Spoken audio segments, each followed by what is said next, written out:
فأعوذ بالله من الشيطان الرجيم. بسم الله الرحمن الرحيم. يا أيها الذين آمنوا اتقوا الله حق تقاته ولا تموتن إلا وأنتم مسلمون. أما بعد. எல்லா பொருளும் அல்லாஹ்வுக்கு நபிகள் நாயகம் ஸல்லல்லாஹு அலைஹி வஸல்லம் மீதும் ஸலாத்தும் ஸலாமும் உண்டாகட்டுமாக. அன்புக்குரிய சகோதரர்களே, சகோதரிகளே, அல்லாஹ்வுடைய மாபெரும் கிருபையினால் அல்லாஹ் சுப்ஹானஹு வ தஆலா அவனுடைய மார்க்கத்தின் அடிப்படையில் இருக்கக்கூடிய செயல்பாடுகளை தூய வழியில் செய்யப்படுவதற்கான செயல்பட்டு அதை நிறைவேற்றியவராக நாம் இந்த ரம்ஜான் மாதத்தை கழித்து வருகிறோம். இந்த ரம்ஜான் மாதத்தில் இருக்கக்கூடிய அனைத்து காரியங்களையும் அனைத்து செயல்பாடுகளையும் அல்லாஹ் சுப்ஹானஹு வ தஆலா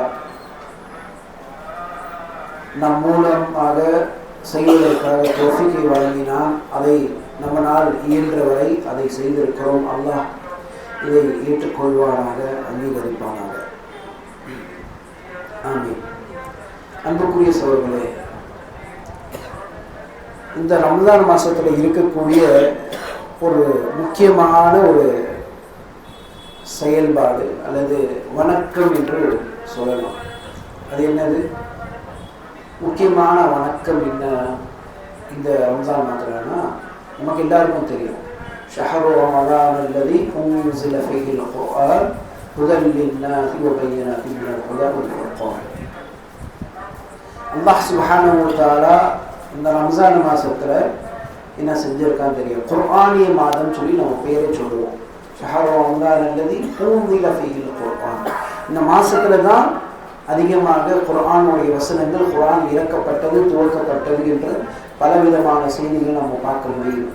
அல்லாஹ் சுப்ஹானஹு வ தஆலா வேறு இடத்துல சொல்லும்போது இன்னா அன்ஸல்னாஹு ஃபீ லைலத்துல் கத்ர், லைலத்துல் கத்ர் அதை இறக்கணும்னு சொல்லக்கூடிய விஷயத்தையும் அல்லாஹ் சுப்ஹானஹு வ தஆலா அதை சொல்கிறார். அப்போ இந்த குர்ஆனை இறக்கி அதில் இருக்கக்கூடிய விஷயங்களை பார்க்கும்போது குர்ஆனுடைய ஈடுபாடு என்பது நமக்கு எத்தனை அளவுக்கு இருக்க வேண்டும், எத்தனை அளவுக்கு நம்ம செயல்பட வேண்டும் என்பதற்காக அல்லாஹ் சுப்ஹானஹு வ தஆலா குர்ஆனிய மாதம் என்று சொல்றான். அது மட்டும் இல்லாமல் நபி ஸல்லல்லாஹு அலைஹி வஸல்லம் அவர்கள் தன்னுடைய வளமையாக வைத்துக் கொண்ட ஒரு விஷயம் என்னன்னு சொன்னா, ரமலான் மாசம் வந்துச்சுன்னு சொன்னா குர்ஆனை எத்தனை அளவிற்கு ஓத முடியுமோ, படிக்க முடியுமோ அத்தனை அளவிற்கு குர்ஆனை ஓதுவார்கள். நபி ஸல்லல்லாஹு அலைஹி வஸல்லம் கடைசி நாட்கள்ல கடைசியாக இருந்த ரமலான் மாசம் சொல்லும் போது ஜிப்ரீல் அலைஹிஸ்ஸலாம் அவர்கள் மூலமாக என்ன செஞ்சாங்க? 2 முறை குர்ஆனை ஓதி முடித்தார். 2 முறை என்ன செஞ்சிருக்காங்க? குர்ஆனை ஓதி முடிச்சிருக்காங்க. அப்போ ஈடுபாடு பாருங்க. நபி ஸல்லல்லாஹு அலைஹி வஸல்லமுக்கு அந்த குர்ஆனிய காலம், இறக்கப்பட்ட காலம், அந்த காலத்துக்கு இறக்கும் போது நபி ஸல்லல்லாஹு அலைஹி வஸல்லம் ஒவ்வொரு மாதமும் ஒவ்வொரு நேரமும் அது மனப்பாடம் பண்ணிக்கிட்டே இருக்காங்க. ரமலான் மாசத்துல அதிகமாக வரும்போது அதை என்ன செய்வாங்க? எல்லா மக்களுக்கும் சொல்லி எடுத்து ஒரு படிக்கக்கூடிய, ஓதக்கூடிய, சொல்லக்கூடிய அடிப்படையில் இருக்கும். அதே மாதிரி ஒரு முக்கியமான செயல்பாடு கடைசி நபி ஸல்லல்லாஹு அலைஹி வஸல்லமுடைய கடைசி அந்த ரமலானை சந்திக்கும் போது அல்லாஹ் சுப்ஹானஹு வ தஆலா ஒரு ஏற்பாடு செய்யலாம். என்ன செய்யலாம்? ஜிப்ரீல் அலைஹிஸ்ஸலாம் மூலமாக 2 முறை நபி ஸல்லல்லாஹு அலைஹி வஸல்லம் குர்ஆனை முழுமையாக முடிக்கிறார்கள். 2 முறை, 2 முறை முடிக்கிறாங்க. அப்போ இதுல இருந்து நமக்கு என்ன சுன்னத்து தெரிஞ்சிச்சுன்னா, முடிந்த அளவிற்கு நாம் முயற்சி செய்ய வேண்டும் குர்ஆனை 2 முறை முடிப்பதற்காக. 2 முறை நம்ம முடிக்கிறதுக்காக முயற்சி, படிச்சு ஓதி படிக்கிறதுக்காக நம்ம செய்யணும். தராவியில பார்த்தீங்கன்னு சொன்னா முழு ஜுஸ்ஸை ஓதி என்ன செய்வாங்க? தராவிலேயே முடிப்பாங்க. அல்ஹம்துலில்லாஹ், அது பாராட்டக்கூடிய ஒரு விஷயம். நம்ம செஞ்சுக்கிட்டே வரோம் ஆரம்ப காலத்துல இருந்து. பல இடத்துல இன்னைக்கு வரைக்கும் அதை செயல்பாட்டில் வச்சுட்டு இருக்காங்க. அப்போ இதை நம்ம எப்படி பார்க்கிறோம்? குர்ஆனுடைய தொடர்பு, குர்ஆனுடைய நம்மளுடைய ஈடுபாடு என்பது அதிகப்படுத்திக்கிட்டே இருக்கணும். எத்தனை அளவுக்கு நம்ம குர்ஆன்ல உட்கார்ந்து நம்ம அதை படிக்கிறோம், செய்யறோமோ அத்தனை அளவுக்கு நமக்கான விஷயங்கள், நமக்கான செய்திகள் அதுல இருக்கு. அல்லாஹ் சுப்ஹானஹு வ தஆலா அதன் மூலமாக நமக்குடைய பல பரக்கத்தை தரான், பல விதமான விஷயங்களை சீர்படுத்துறான். குர்ஆனுடைய படிக்கிறது, அதை உட்கார்ந்து டிஸ்கஷன் பண்றது என்பதே ஒரு விதமான ஒரு செயல்பாடு. அப்போ இதை நாம ஒவ்வொரு நாளும் பண்ணணும். ரம்ஜான் மாசத்துல தான் பண்ணணும்னு சொல்லக்கூடிய அந்த அவசியம் கிடையாது. ரம்ஜான் மாசத்துல அதிகமா செய்யறோம். ஆனா இதோடைய குறிக்கோள் என்ன? மற்ற நாட்கள்ல, மற்ற மாதங்கள்ல வரக்கூடிய அந்த நாட்கள்ல சலசலமாக நீங்க கொஞ்சமாவது படிச்சுக்கிட்டே இருக்கணும். தொடர்ச்சியாக குர்ஆனுடைய ஓதுவது, குர்ஆனை தொடர் வைத்துக் கொள்வது என்பது நம்மகிட்ட இருக்கணும் என்பதுதான் அதனுடைய விஷயம். ஏன் குர்ஆனுடைய விஷயத்துல இந்த அளவுக்கு இருக்குதுன்னு சொன்னா, நபி ஸல்லல்லாஹு அலைஹி வஸல்லம் பாருங்க, குர்ஆனுடைய தொடர்பு இருக்கக்கூடிய எந்த செய்தி இருக்குதோ அந்த செய்திக்கு முக்கியத்துவம் கொடுத்திருக்கான். தன்னுடைய வாழ்க்கையில அதிகமாக முக்கியத்துவம் தந்தது, அதுக்கான பிரத்யேகமான செயல்பாடு செஞ்சிருப்பான் குர்ஆனுடைய விஷயத்திற்காக. அதை சொல்றது இருந்தாலும் சரி, செய்யறது இருந்தாலும் சரி, எழுதுறது இருந்தாலும் சரி, தனிப்பட்டதான ஒரு கவனங்கள் ஒவ்வொரு நேரத்திலையும் செஞ்சிருக்கான். நம்ம ஒவ்வொரு விஷயத்திலையும் எடுத்து பார்க்க முடியும். அதே மாதிரி இருக்கக்கூடிய ஒரு முக்கியமான விஷயம் என்ன? குர்ஆன் வசனங்கள் இறக்க இறக்க அந்த வசனங்களை சஹாபாக்களுக்கு சொல்லி சஹாபாக்கள் படித்து அதை என்ன செய்வாங்க? காரிகளாக மாறுவாங்க. சாதாரணமா கிடையாது. நபி ஸல்லல்லாஹு அலைஹி வஸல்லம் இருந்த காலத்து வரைக்கும் அந்த குர்ஆன் எவ்வளவு இறங்குதோ அந்த இருக்கக்கூடிய சஹாபாக்கள் எல்லாரும் மனப்பாடம் பண்ணிடுவாங்க. அதை அவங்களுக்குள்ளே சொல்லுவாங்க. எத்ததாரசூன், அவங்க ஒருத்தருக்கு ஒருத்தர் என்ன செய்வாங்க? அந்த பாடத்தை சொல்லி கொடுத்துக்குவாங்க. ஒவ்வொருத்தரும் இன்னொருத்தர் பாடமா சொல்லுவாங்க. எத்ததாரசூன், ஒருத்தருக்கு ஒருத்தர் பாடம் சொல்லிக்குவாங்க. அது மூலமா கற்றுக்கொள்வார்கள். சஹாபாக்கள் ஒருத்தருக்கு ஒருத்தர் கத்துக்குவாங்க. அந்த மாதிரி இருந்த சஹாபாக்கள் ஏராளமான சஹாபாக்கள். நபி ஸல்லல்லாஹு அலைஹி வஸல்லம் காலத்திலேயே நம்ம பார்க்க முடியுது. நபி ஸல்லல்லாஹு அலைஹி வஸல்லம் கிட்ட ஒரு கூட்டம் வருது. அந்த கூட்டம் என்ன செய்யறாங்கன்னு சொன்னா, நபி ஸல்லல்லாஹு அலைஹி வஸல்லம் கேட்கிறாங்க, அல்லாஹ்வுடைய தூதரே, நமக்கு நீங்க என்ன செய்யுங்க, இந்த குர்ஆனை ஓதக்கூடிய ஒரு விஷயத்தை ஏற்படுத்தி தாங்க. சில மக்களை நமக்குள்ளார அனுப்பிச்சு விடுங்க. அதாவது பனு சுலைமுன்னு சொல்லக்கூடிய கூட்டத்தர் வராங்க. அவங்க தான் கேட்குறாங்க, அல்லாஹ்வுடைய தூதரே, இந்த மாதிரி இருக்கு, சில பேரை நம்ம கூட அனுப்பிச்சு விடுங்கன்னு சொல்லி கேட்குறாங்க. நபி ஸல்லல்லாஹு அலைஹி வஸல்லம் கிட்ட சொன்னப்பட்ட வார்த்தை பாருங்க. அனஸ் ரலியல்லாஹு தஆலா قال جاء ناس من الى النبي صلى الله عليه وسلم, சில மக்கள் வந்தாங்க. ان ابعثنا رجالا يتعلمون القرآن والسنة, அல்லாஹ்வுடைய தூதரே, நமக்கு ஒரு சில மக்களை அனுப்பிச்சு வைங்க. அந்த மக்கள் என்ன செய்வாங்கன்னா, நமக்கு குர்ஆனையும் சுன்னத்தையும் என்ன செய்வாங்க? கற்றுக் கொடுப்பாங்க. அந்த மாதிரி ஒரு மக்களை அனுப்பிச்சு வைங்கன்னு சொல்றாங்க. அப்போ நபி ஸல்லல்லாஹு அலைஹி வஸல்லம் என்ன கேட்குறாங்க, யோசிச்சு பார்க்குறாங்க. அந்த வந்த நபர் அபுல் பரான்னு சொல்லக்கூடிய நபர். அவரை பற்றி பார்த்தீங்கன்னா, ஈட்டி அம்பு இருக்குல்ல, அதெல்லாம் ரெண்டு கையாலேயே சுருட்டி போட்டு வீசக்கூடியவர். ரெண்டு கையால் நம்ம எப்படி ஒரு கம்பு வச்சுக்கிட்டு ரெண்டு கையாலேயே சுற்றி பார்ப்போம். அப்படி ஈட்டியை வச்சுட்டு சுற்றி வச்சு ஒரு சாகசம் பண்ணி ஒரு போர்களில் அவர் ஈடுபட்டு செய்யக்கூடிய நபர் அவர் சொல்றாரு, நான் வாக்குறுதி தரேன் உங்களுக்கு, நான் என்ன செய்யறேன், வாக்குறுதி கொடுக்கிறேன், நீங்க என்ன செய்யுங்க, இப்படி இருக்கக்கூடிய மக்களை எங்க கூட அனுப்பிச்சு விடுங்கன்னு சொல்றாரு. அப்போ இவருடைய அந்த வாக்குறுதியினால என்ன செய்யறாங்கன்னு சொன்னா, நபி ஸல்லல்லாஹு அலைஹி வஸல்லம் ஒரு 70 சஹாபாக்களை, எத்தனை சஹாபாக்கள்? 70 சஹாபாக்களை நபி ஸல்லல்லாஹு அலைஹி வஸல்லம் அனுப்பிச்சு வைக்கிறார். எங்க அனுப்பிச்சு வைக்கிறாங்கன்னு சொன்னா, இந்த கூட்டத்தை வந்தாங்களா, அந்த கூட்டம்ல பனி சுலைம் சொல்லக்கூடியவங்க, ரால் ஜக்வான் சொல்லக்கூடிய கூட்டத்தாரெல்லாம் இருந்தாங்க. அவங்களுடைய கூட்டத்தாருக்கு அனுப்பிச்சு வைக்கிறார். 70 சஹாபாக்கள், கிட்டத்தட்ட 70 சஹாபாக்கள் எல்லாரும் என்ன, ஃபபாஸ இலைஹிம் 70 ரஜுலம் மினல் அன்சார், அன்சார்ல இருக்கக்கூடிய 70 சஹாபாக்களை அனுப்பிச்சு. யுகாலு லஹும், அவங்களுக்கு என்ன சொல்லுவாங்க தெரியுமா? அல் குர்ரா, அவங்க காரிகள் என்று பெயர். அவங்களுக்கு என்ன பேரு? காரிகள். ஃபீஹிம் காலு ஹராம், அதாவது அனஸ் ரலியல்லாஹு அன்ஹு இருக்காங்கல்ல, இவங்க யாரு நமக்கு தெரியும். இவங்களுடைய தாயார் யாரு? உம்மு சுலைம். உம்மு சுலைமுடைய தாயாரு இருக்காங்களே, அவங்க அந்த அம்மையாருடைய சகோதரர் தான் ஹராம். அவர் யாரு ஆகுறாரு? அனஸ் ரலியல்லாஹு தஆலாவுக்கு மாமா ஆகுறாரு. கரெக்டா? அப்போ மாமா ஆகுற மாமாவும் அந்த நபர் 70 சஹாபாக்கள்ல இவரும் ஒருத்தர் இருக்கிற ஹராம் பின் மல்ஹான்னு சொல்லக்கூடிய பேர் அவர். உம்மு சுலைம் அவங்க சகோதரி, சரியா? உம்மு ஹராம்னு சொல்லக்கூடிய அவங்க சகோதரி. உம்மு ஹராம்னு சொல்லி பார்த்தீங்கன்னா இப்போ ஒரு ஹதீஸே இருக்கு, நபி ஸல்லல்லாஹு அலைஹி வஸல்லம் அவங்க வீட்டுக்கு போவாங்க. அவங்க வீட்டில் போய் என்ன செய்வாங்க, உம்மு சுலைம் உம்மு ஹராமுடைய வீட்டுக்கு மட்டும்தான் போவாங்க. நபி அத்தனை மக்கால மதீனால இருக்கக்கூடிய எல்லா வீடுகள்லையும் தன்னுடைய மனைவிகளோட வீட்டுக்கு மட்டும்தான் நபி ஸல்லல்லாஹு அலைஹி வஸல்லம் போவாங்க. பாக்கி யாரோட வீட்டுக்கும் போக மாட்டாங்க. ஆனால் உம்மு சுலைம் உம்மு ஹராம் இருக்கக்கூடிய வீட்டுக்கு போவாங்க, சரியா? வீட்டில் போய் அங்கே உட்கார்ந்து சாப்பிடுவாங்க, கொஞ்ச நேரம் தூங்குவாங்க. நபி ஸல்லல்லாஹு அலைஹி வஸல்லம் ஒரு முறை அப்படி போயிருக்கும் போது உம்மு ஹராம் அந்த அம்மையார் என்ன செய்கிறாங்க, சாப்பாடு நபி ஸல்லல்லாஹு அலைஹி வஸல்லம் சாப்பாடு வைக்கிறாங்க. நபி ஸல்லல்லாஹு அலைஹி வஸல்லம் சாப்பிட்டுட்டு அப்படியே கொஞ்ச நேரம் தூங்கணும்னு பார்க்குறாங்க. தூங்கணும்னு சொல்லும்போது தூங்கிட்டாங்க. தூங்கி எழுந்த உடனே சிரிச்சுட்டு எழுந்திருக்கிறாங்க. அப்போ உம்மு ஹராம் கேட்குறாங்க, அல்லாஹ்வுடைய தூதரே என்ன சிரிச்சுட்டு எழுந்திருக்கிறீங்களே, சிரிச்சுட்டு எழுந்திருக்கிறீங்கன்னு சொல்லும்போது அப்போ உம்மு ஹராம் சொல்கிறாங்க, அல்ல நான் எனக்கு கனவுல ஒரு சில மக்களை காட்டப்பட்டது.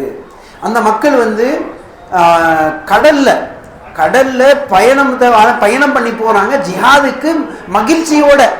எப்படி ஒரு அரசு நாடுகள்ல இருக்கக்கூடிய அரசு சபையில இருக்கக்கூடிய எப்படி உட்கார்ந்து போவாங்க, உட்கார்ந்து பேசுவாங்களோ அப்படி என்னுடைய நாற்காலியில உட்கார்ந்துட்டு போயிட்டே இருக்கிறாங்க. அந்த படகுல இருக்கிறாங்க, அப்படி அமர்ந்து இருக்கிறாங்க, சிரிச்ச முகத்தோட போறாங்க. எங்க போறாங்க? ஜிஹாதுக்கு போறாங்க. சிரிச்சு சொல்றாங்க நபி ஸல்லல்லாஹு அலைஹி வஸல்லம். அப்படிப்பட்ட முகம் சிரிப்பு இருக்கு அந்த முஜாஹிதீன்களுடைய முகத்துலன்னு சொல்றாங்க. அப்போ நபி ஸல்லல்லாஹு அலைஹி வஸல்லம் உடனே உம்மு ஹராம் கேட்குறாங்க, அல்லாஹ்வுடைய தூதரே எனக்கும் அதுல இருக்கக்கூடிய ஒரு பங்கை சொல்லுங்க, நானும் அதுல இருக்கணும்னு சொல்லி துவா செய்யுங்க. இப்போ நபி ஸல்லல்லாஹு அலைஹி வஸல்லம் உடனே 2 கைகளையும் தூக்கி துவா செய்யறாங்க. யாருக்காக? உம்மு ஹராமுக்காக துவா செஞ்சுட்டாங்க. கொஞ்சம் திருப்பி அதுக்கப்புறம் துவா செஞ்சு முடிச்ச பிறகு மீண்டும் கொஞ்சம் நேரம் தூங்குறாங்க. தூங்கி எழுந்த பிறகு பார்த்துங்க திருப்பி சிரிச்சுட்டு எழுதுறாங்க. அப்போ கேட்குறாங்க, இப்போ என்ன எதுக்காக சிரிக்கிறீங்கன்னு. சிரிச்சுக்கிறது சாதாரண கிடையாது. இது தூக்கம் வந்தது காரணம் இருக்கு. தூக்கம் வந்தது என்னன்னா நபி ஸல்லல்லாஹு அலைஹி வஸல்லம் தலையை சீவிட்டு இருந்தாங்க. நபி ஸல்லல்லாஹு அலைஹி வஸல்லம் தலையை சீவி அதில் இருக்கக்கூடிய விஷயங்களை எடுத்து கரெக்டாக பார்த்துட்டு இருந்தாங்க. அப்போதான் நபி ஸல்லல்லாஹு அலைஹி வஸல்லம் தூக்கம் வந்தது, முதல் தூக்கம். அடுத்தது அவங்க தூங்கும் நல்ல தூக்கமாக தூங்கி எழுந்திருக்கிறாங்க, 2வது தூக்கம். அதுக்கப்புறம் சொல்றாங்க உம்மு ஹராம் மீண்டும் கேட்குறாங்க, இப்படித்தான் சொல்லுவாங்க. அப்போ உம்மு ஹராம் திருப்பி அதே கோரிக்கை வைக்கிறாங்க, எனக்கும் அதில் இருக்கக்கூடிய ஒரு பட்டியலில் நானும் வரணும்னு சொல்லி பாருங்கன்னு சொல்லி. அப்போ உம்மு ஹராம் சொன்ன அடிப்படையில் துவாவும் செய்கிறாங்க, சொல்றாங்க நீங்களும் அதில் இருக்கக்கூடிய ஒரு சம்பவம். அப்போ நீங்க இந்த ஒரு சம்பவத்தை உம்மு ஹராம் கேட்கக்கூடிய விஷயத்தை நம்ம பார்க்க முடியும். உஸ்மான் ரலியல்லாஹு அன்ஹு காலத்துல உம்மு ஹராம் அவங்க என்ன செய்யறாங்க, தன்னுடைய கணவர் உபாதா பின் சாபித் கூட என்ன செய்யறாங்க, ஒரு போருக்கு போறாங்க. போர் எங்க? ரோமா பேரரசு இருக்குல்ல, அந்த பேரரசுக்கு பயணம் பண்ணி எங்கேருந்து போனோம், மாவியா ரலியல்லாஹு தஆலா கூட்டத்தை கூப்பிட்டுட்டு போறாங்க. அப்போ உஸ்மான் ரலியல்லாஹு அனுமதி கேட்கிறாங்க, நாங்க இங்க போறோம், குப்ருஸ்ன்னு சொல்லுவாங்க, கிறிஸ்டுன்னு சொல்லிட்டு இன்னைக்கு நம்ம பேர் வச்சிருக்கோம். அந்த இடத்துல கடலை தாண்டி தான் போகணும், கடலை தாண்டி போக வேண்டியது இருக்கு, நீங்க அனுமதி தாங்கன்னு கேட்கறாங்க. அனுமதி தரப்படுது. உபாதா ரலியல்லாஹு தஆலா போறாங்க, அவங்க கூட மற்ற சஹாபாக்களும் போறாங்க. அங்க போகும்போது உம்மு ஹராமும் அவங்க கூட போறாங்க. அந்த பயணத்தில் போறாங்க. அதே மாதிரி நிகழ்வுகள் நபி ஸல்லல்லாஹு அலைஹி வஸல்லம் எப்படி சொன்னாங்களோ அதே மாதிரி நிகழ்வுகள் நடக்குது. போய் பார்க்குறாங்க, கலந்துக்கிறாங்க. அந்த ஜிஹாது முடிச்ச பிறகு வந்துட்டே இருக்காங்க. வரும்போது ஒரு ஒரு இடத்துல நடந்து வர முடியல. கொஞ்ச நேரம் ஒரு இருக்கக்கூடிய அதாவது என்ன சொல்ல ஒரு குதிரை மீது உட்கார்ந்துட்டு வரணும்னு சொல்லி பார்க்குறாங்க. ஆனால் அது கொஞ்சம் வேகமாக போனதுனால கீழே கால் தவறி விழுந்துடுறாங்க. அந்த அடியில் அவங்க கீழே விழுந்து ஷஹீதாகிறாங்க. பயணத்தோட போகும்போது ஃபாஸ்டாக போகும்போது அது கீழே விழுந்து ஷஹீதாயிட்டாங்க.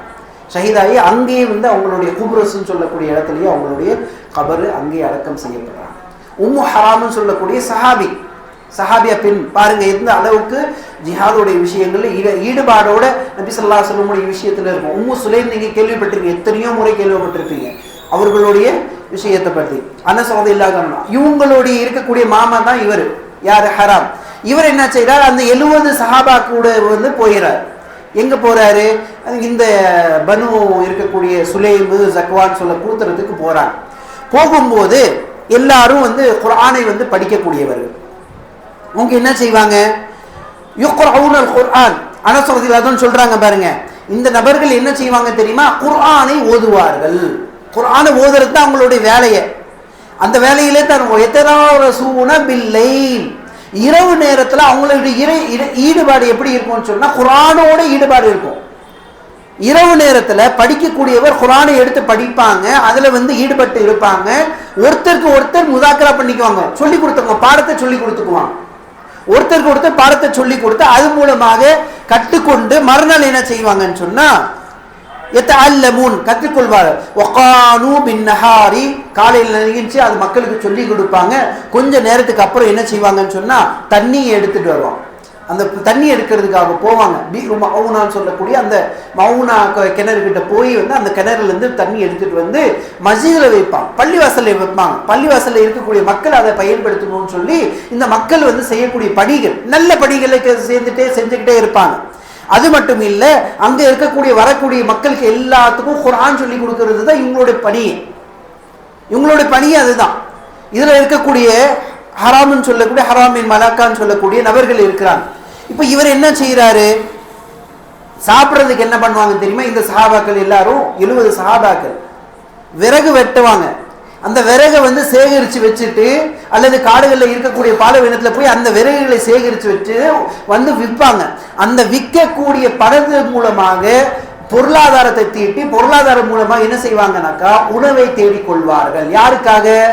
பள்ளிவாசல்ல இருக்கக்கூடிய மற்ற சஹாபாக்களுக்காகவும் மற்ற தோழர்கள் ஏழைகளுக்காகவும், ஏழையான நபர்கள் யாருக்கா அவங்களுக்காகவும் இதுல இந்த பணத்தை வச்சுதான் கொடுப்பாங்க. அப்ப யோசிச்சு பாருங்க, படிப்பு இருக்கு, படிச்சுக்கிட்டே இருக்கிறாங்க. செய்யும் போது எப்படி இருக்கும்? தன் நிறைவுல செய்யணும். மற்றவங்களை கையேந்தி இருக்கக்கூடிய வேலையே கிடையாது, எந்த விஷயத்துக்கும் கிடையாது. தண்ணி இருக்கா, கொஞ்சம் சாப்பிட்றதுக்கு ஏற்பாடு செய்ய முடியுதா? அப்ப என்ன ஏற்பாடு பண்ண முடியும் நம்மனால? பாடத்தை சொல்லி கொடுக்கும் போது அதுல ஈடுபட்டு இருக்கும்போது என்ன செய்ய முடியும் அதை யோசிக்கிறாங்க. அந்த மூலமாக போய் விறகுகளை சேர்த்து விறகுகளை கட்டி வச்சு கொண்டு பாடத்தை சொல்லி கொடுக்குறாங்க. ஆனா என்ன நடக்குது இப்போ? அப்படியே செஞ்சுக்கிட்டு இருக்காங்க. ஒரு முறை என்ன நடக்குதுன்னு சொன்னா அந்த இருக்கக்கூடிய தண்ணி எடுக்கக்கூடிய இடம் இருக்கு தெரியுமா, அது 2 சமுதாயத்துக்கு முந்தையில இருக்கக்கூடியது. ஒரு சமுதாயம் போய் எடுத்துக்குவாங்க, இன்னொரு 2 கூட்டங்கள் இருந்து 2 பிரிவுகள் இருந்து செயல்பட்டுருவாங்க.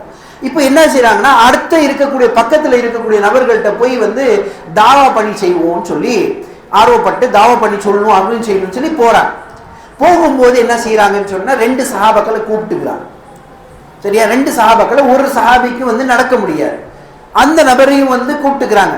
தூரமா போய் பார்த்துட்டு, இல்லைங்க ஆளு ஒரு மாதிரி இருக்கு, நான் முதல்ல போய் சொல்றேன், நான் சரியா இருக்கு, நான் திரும்பி வந்துட்டேனாக்கா அதுக்கப்புறம் பார்த்துக்குவோன்னு சொல்லிட்டு ஹராம் பின் மலஹான்னு சொல்லிட்டு சொல்றாரு. இந்த 2 சஹாபால இருக்கக்கூடிய சஹாபி 2 பேர் என்ன செய்யறாங்க, ஒத்துக்கிறாங்க.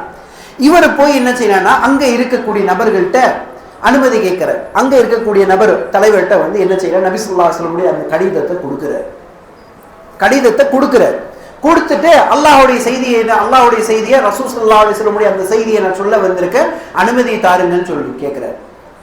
அனுமதி தரப்படுது. அங்க அல்லாஹ்வுடைய வார்த்தைகள் தௌஹீதுடைய வார்த்தைகள் முழுக்க சத்தமா சொல்ல ஆரம்பிக்கிறார். அங்க இருக்கக்கூடிய தலைவர் என்ன பண்றாரு, ஒரு நபர்கிட்ட இப்படியே கண்ணை அசைக்கிறார். அந்த நபர் பின்னாடி நின்றுட்டு, யாருக்கு பின்னாடி? இந்த ஹராம் சொல்லக்கூடிய ஹராம் பின் மலக்கான்னு சொல்லக்கூடிய நபருக்கு பின்னாடி நின்றுட்டு ஒரு பெரிய ஈட்டு எடுத்து அப்படியே சொருகிறார். சொருகிறதுனால என்ன ஆகுது, பின்னாடியில இருந்து அப்படியே நெஞ்சை பிளந்தவராக 2 தோளுக்கு மத்தியில பிளந்தவராக கழுத்துக்கு கீழே அப்படியே பிளந்துட்டு முன்னாடி நிற்கிது. சொல்லக்கூடிய வார்த்தைகள் மூலமா அங்கேயே வார்த்தைகள் நிற்கிது. இந்த செய்தி இன்னும் போகல. இப்போ பார்க்கிறாரு யாரு, ஹராம் பின் மலக்கான். இவர் அந்த நேரத்துல பாருங்க, நமக்கு ஒரு பெரிய ஈட்டி ஃபோர்ஸா இறங்குது. அந்த நேரத்துல நம்மளுடைய வார்த்தைகள் நம்மளுடைய விஷயங்கள் என்ன இருக்கும், எப்படி இருக்கும் அந்த விஷயம்? அந்த நேரத்துல நம்ம தாவா பண்ணி எப்படி இருக்கணும், அந்த குர்ஆனுடைய வார்த்தை அந்த விஷயம் எப்படி இருக்கணும்? ஆனா ஹராம் பின் மலக்கான் என்ன செய்யறாருன்னு சொன்னா பார்த்துட்டு அப்படியே அப்படியே அதை கொஞ்சம் அடிபட்டவொடனே என்ன செய்வாங்க, உடனே கால் முட்டு போடுற மாதிரி இருக்கும். முட்டு போடுற மாதிரி நிலையில கீழே ஃபோர்ஸை தள்ளுறதுனால என்ன ஆகும், கீழே உட்காந்துட்டு கீழே முட்டு போடுற மாதிரி இருக்காரு. நிற்கிற போது ரத்தம் குஞ்சுக்கிட்டு வந்துக்கிட்டே இருக்கு. யார் குத்துறாரோ அவர் முன்னாடி வராரு. முன்னாடி அப்படியே பின்னாடியில இருந்தா என்ன பண்ணாரு, முன்னாடி வராரு. முன்னாடி வந்தோடனே இவர் அவரை பார்க்குறாரு.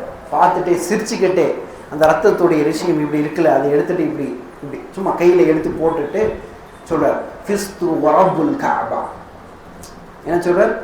காபாவுடைய ரப்பின் மீது சத்தியமாக நான் வெற்றி பெற்று விட்டேன், நான் வெற்றி பெற்று விட்டேன்னு சொல்லிட்டு அந்த வார்த்தைகளை சொல்றார். இதை கேட்ட பின்னாடி அந்த 2 சஹாபாக்கள் நின்று இருந்தாங்க. அந்த ஒரு சஹாபி வந்து ஓடி போயிட்டார். யார்கிட்ட? 70 சஹாபாக்கள்கிட்ட தகவல் சொல்வதற்கு. இன்னொரு சஹாபி வந்து கல்லுக்கு பின்னாடி வந்து போய் ஒளிஞ்சுக்கிட்டாங்க. அவங்க நடக்க முடியாது, சீக்கிரமா நடக்க முடியாதுன்னு சொல்லி அவங்க ஒரு இடத்துல போய் இது ஆயிட்டாங்க. அதுக்கப்புறம் 70 சஹாபாக்கள் செய்தி கேட்டோடனே அந்த 70 சஹாபாக்கள் ஓடி வந்து அதுக்கப்புறம் அங்க வந்து போராடுறாங்க. அந்த போராடும் போது அவர்கள் என்ன செய்யறாங்க? எல்லாரும் ஷஹீதாங்க, ஒண்ணுக்கு பிறகு ஒண்ணு எல்லாரும் செய்த எல்லாருக்கும் வந்து என்ன செய்யறாங்க? இந்த 2 கிட்டத்தட்ட 3-4 கூட்ட இருக்கக்கூடிய கோத்திரதால் எல்லாரும் வந்து இந்த நபர்களை பார்த்து போர் பண்ணக்கூடிய சுச்சுவேஷன் ஏற்படுது. ஒரு சண்டை நடக்குது. அதுக்கப்புறம் எல்லாரையும் அந்த பீர் மௌனா என்ற கிணத்துல தள்ளி விட்டுறாங்க, ஷஹீதாக்கப்படுறாங்க. 70 பேரும் ஷஹீத். சொல்லு போகும்போது இந்த நபர்கள் எல்லாரும் அந்த நேரத்துல ஒரே வார்த்தை சொன்னார்கள். ஒரே வார்த்தை சொன்னாங்க. என்ன சொன்னாங்க? நபி ஸல்லல்லாஹு அலைஹி வஸல்லம் அவங்க கூடயே அனுப்பிச்சு வைக்கிறாங்க. எல்லாரும் வந்துட்டாங்க. அல்லாஹ் அந்த நபர்கள் வந்து சொன்ன வார்த்தையை அல்லாஹ் சுப்ஹானஹு வ தஆலா என்ன செய்யறான்னு சொன்னா, இங்க அந்த நபர்கள் சொல்றாங்க, அங்க ஜிப்ரைல் மூலமாக நபி ஸல்லல்லாஹு அலைஹி வஸல்லம் இறக்கப்படுது. அந்த வார்த்தைகளை இறக்கப்படுது. நபி ஸல்லல்லாஹு அலைஹி வஸல்லம் சொல்றாங்க, உங்களுடைய தோழர்கள் ஏமாற்றப்பட்டு விட்டார்கள், உங்களோட தோழரை ஏமாத்திட்டாங்க. அந்த போனோன்னு என்ன செய்தி தானே சொல்ல போனோம், பாதுகாப்பு வைக்கிறோம் தானே சொன்னாரு. இந்த அபூபராவுடைய எந்த நபர் வந்து வாக்குமூலத்துக்கு கொடுத்தாரு, அவருடைய தந்தையோட சிறு தந்தையோட பையன் தான் அங்க தலைவரா இருக்காரு. அவர் ஏமாத்திட்டாரு. ஏமாத்தி வந்து ஒரு 70 சஹாபாக்களை வந்து கொன்னுட்டாங்க, ஷஹீதாக்கப்பட்டுட்டாங்க.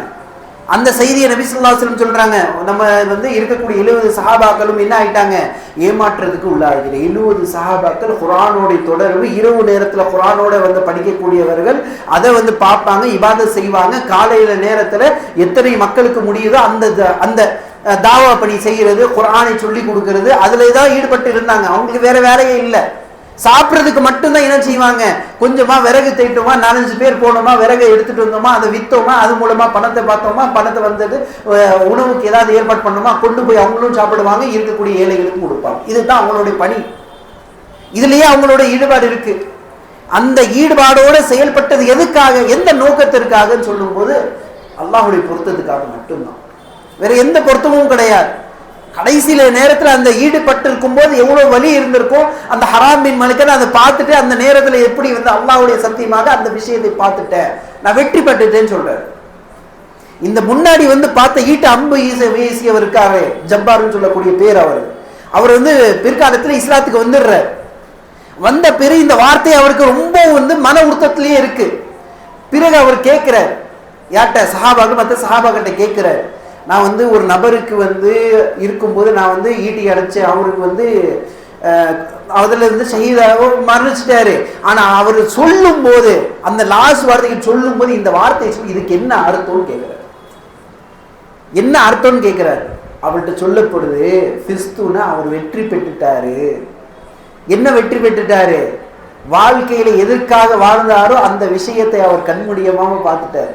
அல்லாஹ் தஆலா சொன்னானே இல்லை, நமக்கு மரணம் வர்றதுக்கு முன்னாடி நம்மளுடைய கடைசி நேரத்துல இருக்கும்போது தத்தனஸ்ஸலு அலைஹிமுல் மலாயிகா, மலக்குமார்கள் இறங்குவார்கள். என்ன செய்வாங்க?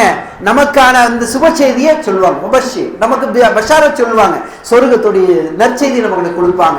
என்ன சொல்லுவாங்க அந்த நேரத்துல? நீங்க பயப்படாதீங்க, நீங்க கவலைப்படாதீங்க, உங்களுக்கு எந்த வாக்குறுதி தரப்பட்டிருக்கோ அந்த வாக்குறுதி உங்களுக்காக தயாரா இருக்குதுன்னு சொல்லக்கூடிய மன திருப்திய மரண தருவாயில அவங்களுக்கு சொல்லப்படும்.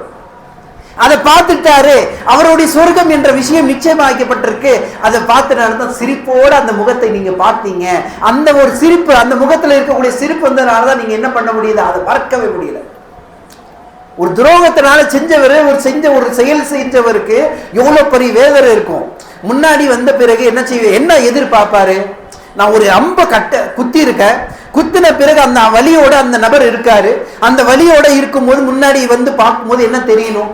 வலி இருக்குது, கொஞ்சமா நெளியும் சுழியணும், வலி இருக்கு, அந்த மாதிரி இருக்கு, எதுக்கு குத்தினு ஏதாவது வார்த்தை வரணும்ல, எதுவுமே இல்லை, முகத்துல சிரிப்பு இருக்கு. அந்த நேரத்துல இந்த வார்த்தை வரும்போது அந்த நபருடைய வாழ்க்கை அந்த போய் வார்த்தைகள் பதிகிறது தெரியுமா? முன்னாடி பார்க்கக்கூடிய நபர் பார்த்துட்டு அந்த ஒரு விஷயம்தான் அவர் இஸ்லாத்துக்கு ஈடுபடும். இஸ்லாத்துக்கு பிற்காலத்தில் வர நல்லா மன்னிக்க கூடியவர். அப்போ இந்த ஒரு விஷயத்தை பார்க்கறாங்க. அந்த நேரத்தில் சொல்றாங்க, எல்லா சஹாபாக்களும் அந்த நேரத்தில் வராங்க. அந்த நேரத்தில் அவர்கள் செய்த துவா என்னன்னு தெரியுமா? அல்லாஹ் பல்லிக் அன்னா, அல்லாஹ்வே நம்ம செய்தியை நீ எத்தி வைப்பாயா, நம்ம சம்பந்தமான நீ என்ன செய்ய, அவங்களுக்கு எத்தி வச்சிரு. யாருக்கு எத்தி வைக்கணும்? நபியனா, நம்மளுடைய நபிக்கு. நம்மளை பற்றி ஒரு சில செய்திகள் நடந்திருக்கீங்க, இந்த மாதிரி செய்தியை நீ நம்மளுடைய நபிக்கு நீ எத்தி வைப்பாக. அன்னா கத் லகீனாக, என்ன அல்லாஹ்வே நாம் உங்களை சந்திச்சிட்டோம், நாம் உங்களை பார்த்துட்டோம். அல்லாஹ் இன்னா லகீனாக, நான் உங்களை பார்த்து விட்டோம் என்ற செய்தியை அவங்களுக்கு கொடு, நபிக்கு கொடு. அந்த மரண தருவாயில அந்த சஹாபாக்களுக்கு முன்னாடி அல்லாஹ் சுப்ஹானஹு வ தஆலா கிட்ட துஆ செய்றாங்க. என்ன செய்றாங்க? அல்லாஹ் நம்ம பத்தி சொல்லி விட்டுரு, அது மட்டும் இல்ல நான் உங்களை சந்திச்சிட்டோம், அல்லாஹ்வை நம்ம சந்திச்சிட்டோம்னு சொல்லக்கூடிய அந்த செய்தியை நீ அது கொடுத்துரு. என்ன செய்தி? பார்த்துட்டோம். ரதீனா, நாம் உங்களை பொருந்து கொண்டோம். ரதீனா அன்க், உன்னை பொருந்து கொண்டோம், அல்லாஹ்வை நாம பொருந்திக்கிட்டோம்னு சொல்லிட்டு நீ செய்தியை சொல்லிரு. அது மட்டும் இல்ல, ஃபரதீத அன்னா, எங்களையும் நீ பொருந்து கொண்டாய் என்ற விஷயத்தையும் சொல்லிரு. ஃபரதீது அன்னா, நம்மளையும் நீ பொருந்து கொண்டேன்னு சொல்லக்கூடிய அந்த செய்தியை சொல்லிருன்னு சொல்றாங்க. இங்க இந்த நபர்கள் துஆ செய்தார்கள். அங்க ஜிப்ரீல் மூலமாக நபி ஸல்லல்லாஹு அலைஹி வஸல்லம் அவர்கள் என்ன செய்றாங்க? மக்கள் மத்தியில இந்த வார்த்தைகளை எடுத்து சொல்றாங்க. அப்படியே அந்த வார்த்தைகளை துஆவாக பதிவு செஞ்சிருக்காங்க. இப்ப இந்த செய்தியை இந்த ஒரு நிகழ்வை பாருங்க. நபி ஸல்லல்லாஹு அலைஹி வஸல்லம் மன வருத்தத்தை கொடுத்துச்சு, மன வேதனை கொடுத்துச்சு. நபி ஸல்லல்லாஹு அலைஹி வஸல்லம் ஒரு மாத காலம் இந்த இருக்கக்கூடிய கோத்திரத்தாருக்கு சபிச்சுக்கிட்டே இருந்தாங்க ஃபஜர் தொழுகையில. அதுக்கு பிறகு வேற விஷயம் நடந்துச்சு, சபிக்க கூடாதுன்னு அல்லாஹ் தடுத்துட்டான், அது வேற விஷயமா இருக்கலாம். ஆனா ஒரு மாத காலம் அந்த கவலையில இருந்து அந்த நபர்களுக்கு சபிச்சுக்கிட்டே இருந்தாங்க. யாருக்குமே சபிக்காத நபர், யாரை பத்தி ஒரு தப்பான வார்த்தை சொல்ல மாட்டாரு. ஆனா குர்ஆன் விஷயத்துல நல்ல இருக்கக்கூடிய விதங்கள்ல அவங்களுடைய விஷயத்துல கரெக்டா இருக்கணும். படிக்கக்கூடிய நபர்களுக்கு செய்த துரோகம் இருக்கு தெரியுமா, அவர்களுக்கு நடந்து கொண்ட அந்த விஷயம் இருக்கு தெரியுமா, அதுல அவர்கள் செய்த பிழையினால நபி ஸல்லல்லாஹு அலைஹி வஸல்லம் எவ்வளோ அளவுக்கு மனப்பருத்தத்தோட இருந்து செயல்பட்டாங்கன்னு சொல்லி அந்த காலத்தோடைய செய்திகளை படிக்கும் போது நமக்கு புரியுது. ஆக இதுல இருக்கக்கூடிய ஒவ்வொரு இடத்துலையும் பாருங்க, ஒரே ஒருத்தர் தான் அதுல இருந்து விடுபட்டார். எல்லாரும் எல்லாரும் ஷஹீதாயிட்டாங்க. யாரு? அந்த கால் முடியாத சஹாபி இருந்தாங்களோ அவங்க மட்டும்தான். அவருக்கும் என்ன சொல்லி அனுப்பப்பட்டாரு அந்த இருக்கக்கூடிய தலைவர்னா, என்னுடைய தாயார் ஒரு அடிமையை விடுதலை பண்ணுன்னு சொல்லி நினைச்சிருந்தாங்க, அந்த அடிமையை நான் உன்னைன்னு நினைச்சுக்கிறேன், நீ போயிருன்னு சொல்லிட்டாங்க. அது போகும்போது அது மட்டும் இல்ல, மேல தலை முடியில இருப்போம் தெரியுமா, அந்த முடியை அறுத்துட்டு தான் அனுப்பிச்சு விட்டாரு. அது என்னது? ஒரு இழிவுத்தனமா அடிமையை இழிவுபடுத்தி அனுப்புற மாதிரி அனுப்பிச்சு விட்டார். அந்த ஆமீர் சொல்லக்கூடிய சஹாபி அப்படியே போனான், அப்படியே நடந்துட்டு போனான். போகக்கூடிய நேரத்துல ரெண்டு மக்கள் அந்த கூத்தரத்துல இன்னும் தூங்கிட்டு இருந்தாங்க. இவர் பார்த்துட்டு என்ன சொன்ன, அவங்க ரெண்டு பேரையும் கொன்னுட்டு நான் ஒரு சஹாபாக்கள் மூலமா ஏதாவது ஒரு செஞ்சுட்டேன்னு நினைச்சாரு. ஆனா அல்லாஹ்வுடைய தூதர்கிட்ட அவங்க அடக்கலம் தேடி இருந்தாங்க. போய் அவங்க கேட்டிருந்தாங்க, இந்த சஹாபிக்கு தெரியல. போய் சொன்னாரு. சொல்ல பிறகு அல்லாஹ் கிட்ட நீங்க மன்னிப்பு கேளுங்கன்னு சொல்லிட்டாங்க. ஏன்னா இவருக்கு தெரியாத ஒரு விஷயம். ஆக இப்படி ஒரு செய்திகள் நடந்திருக்கு. அப்ப யோசிச்சு பாருங்க, எத்தனை அளவுக்கு நபி ஸல்லல்லாஹு அலைஹி வஸல்லம் அந்த குர்ஆனை தொடர்பு இருக்கக்கூடிய மக்களை பார்த்திருக்காங்க, கவனித்திருக்காங்க. அந்த குர்ஆனை தொடர்பு வைத்திருக்கக்கூடிய மக்கள் தன்னையே எப்படி வளர்த்து கொண்டார்கள் பாருங்க. முக்கியமான அந்த விஷயம்தான். குர்ஆன் இருக்குதுன்னு சொன்னா அதன் மூலமாக உட்கார்ந்து அதன் மூலமா படிப்பினை பெறுறது, படிச்சுக்கிறது, ஒருத்தருக்கு ஒருத்தர் சொல்லி கொடுத்துக்கிறது. இரவு நேரத்துல அந்த சஹாபாக்கள் பண்ண வேலை, உட்கார்ந்து இரவு நேரத்துல ஒருத்தருக்கு ஒருத்தர் சொல்லி கொடுப்பாங்க, கத்துக்குவாங்க. பகல் நேரத்துல அந்த மக்களுக்கு சொல்லி கொடுப்பாங்க. அப்ப இந்த ஒரு பணியை செய்யக்கூடிய சஹாபாக்கள் எப்படிப்பட்ட ஒரு இக்கட்டமான சூழ்நிலைக்கு ஆளாகிறாங்க, அது மூலமா எப்படி நடக்குதுன்னு பாருங்க. இப்போ நமக்கு இருக்கக்கூடிய படிப்பினை என்னன்னு சொன்னா, நம்ம எப்போதுமே குர்ஆனுடைய தொடர்பிலேயே இருக்கணும், குர்ஆனுடைய தொடர்பிலேயே இருக்கணும். குர்ஆனுக்கு தொடர்பு என்பது நம்மளுடைய வாழ்க்கையில நிச்சயமாக எந்த நேரத்தையும் விட்டு கொடுத்துடக்கூடாது. எந்த நேரத்துல எப்படி நேரத்துல இருந்தாலும் சரி, குர்ஆன்ல ஒரு வசனமோ ரெண்டு வசனமோ எடுத்து படிச்சோமா, அதோடைய அர்த்தத்தை கத்துக்கிட்டோமா, அதை பத்தி சிந்திச்சோமா என்ற ஒரு தொடர்பு நமக்கிட்ட இருந்துகிட்டே இருக்கும். நம்ம சும்மா போற நேரத்துல சாதாரணமா கிடையாது. நம்ம வெளியில இருந்து போயிட்டு வருவோம், ஒரு நேரத்தில் எடுத்து ஒரு குர்ஆனுடைய ஒரு வசனமோ 2 வசனத்தை படிச்சுட்டோம்னு சொன்னா ஒரு வெள்ளை இறகு சிகப்பு வெட்டுவத்தை விட அதிகமான சிறப்பை நம்ம பார்த்துக்கிட்டோம். ஹதீஸ்ல வரக்கூடிய சிறப்பு. ஆக ஒவ்வொரு நேரத்திலையும் நம்ம என்ன பண்ணணும்னு சொன்னா குர்ஆன்ல இருந்து எத்தனை வார்த்தைகள், எத்தனை விதங்கள் நாம படிக்கிறோம், எத்தனை வசங்கள் படிக்கிறோம் சொல்லக்கூடிய அந்த தொடர்பு இருக்கணும். குர்ஆனிய அந்த மக்களாக மாறக்கூடிய ஒரு விஷயத்தை நாம ஏற்படுத்தினோம். நம்மளுடைய வாழ்க்கையில இருக்கக்கூடிய எல்லா விதங்களும் மாறும். அல்லாஹ் சுப்ஹானஹு வ தஆலா நமக்கு குர்ஆனிய மக்களாக நம்மை ஆக்கி அருள் செய்வானாக. வாஹ்ரதா அல்ஹம்துலில்லாஹி ரப்பில் ஆலமீன். அஸ்ஸலாமு அலைக்கும் வரஹ்மத்துல்லாஹி வபரகாத்துஹு.